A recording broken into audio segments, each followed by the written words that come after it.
పూరా local. Welcome to పూరా local. ప్రపంచంలో ఏఐ ద్వారా ఏదైనా సాధ్యమనే పరిస్థితులు కనిపిస్తున్నాయి. ప్రపంచంలో తొలిసారిగా మానవ ప్రమేయం లేకుండా ఏఐ ఆధారిత కృత్రిమ సంతాన సాఫల్య విధానంలో మెక్సికోలో ఒక బాలుడు జన్మించాడు. డాక్టర్ జక్విస్ కోహిన్ నేతృత్వంలో అభివృద్ధి చేసిన ఈ విధానం సాంప్రదాయ కృత్రిమ సంతాన సాఫల్య విధానాలను మారుస్తుందని నిపుణులు అభిప్రాయపడ్డారు. న్యూయార్క్ వాదులహారాకు చెందిన వైద్య నిపుణులు సాధించిన ఘనత ఇది. ప్రముఖ ఎంబ్రియాలజిస్ట్ డాక్టర్ జక్విస్ కోహిన్ నేతృత్వంలో మెక్సికోలోని కన్సీవబుల్ లైఫ్ సైన్సెస్ అనే బయోటెక్నాలజీ సంస్థ రూపొందించింది. సహజంగా సంతాన భాగ్యం పొందలేని దంపతులకు వరంలా 1990లో ఇంట్రాసైటోప్లాస్మిక్ స్పెర్మ్ ఇంజెక్షన్ విధానం అందుబాటులోకి వచ్చిన సంగతి తెలిసిందే.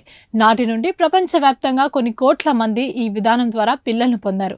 తాజాగా ఏఐ ద్వారా రూపొందించిన దాంట్లో మొత్తం 23 దశలు ఉంటాయి. అవన్నీ అత్యంత సంక్లిష్టమైనవి. ఏ దశలో చిన్న తప్పిదం జరిగినా ప్రయత్నం మొత్తం వృధా అయిపోతుంది. అందుకే అత్యంత నిపుణులైన ఎంబ్రియాలజిస్టులను మాత్రమే ఇందుకు వినియోగిస్తారు.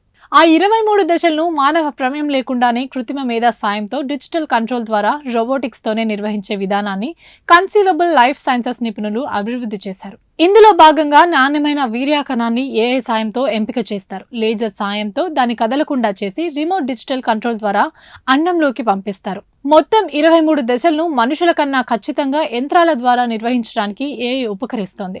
మెక్సికోకు చెందిన 40 ఏళ్ల మహిళ ఈ విధానంలో గర్భం దాల్చి 12 మగబిడ్డకు జన్మనిచ్చింది. ఈ కొత్త విధానం సాంప్రదాయ కృత్రిమ సంతాన సాఫల్య విధానం తీరుతెన్నెల్నే మార్చేస్తుందని డాక్టర్ కోహిన్ అభిప్రాయపడ్డారు. అయితే ఈ ఏఐ ఆధారిత ఐసిఎస్ఐ నిర్వహణకు యంత్రాలకు పడుతున్న సమయం 9.56 నిమిషాలు. నిపుణులైన ఎంబ్రియాలజిస్టులకు ఇంతకన్నా తక్కువ సమయమే పడుతుందని వైద్య నిపుణులు పేర్కొంటున్నారు. ఇవి ఇప్పటివరకు నా అప్డేట్స్. మరిన్ని అప్డేట్స్ కోసం చూస్తూనే ఉండండి పూరా లోకల్.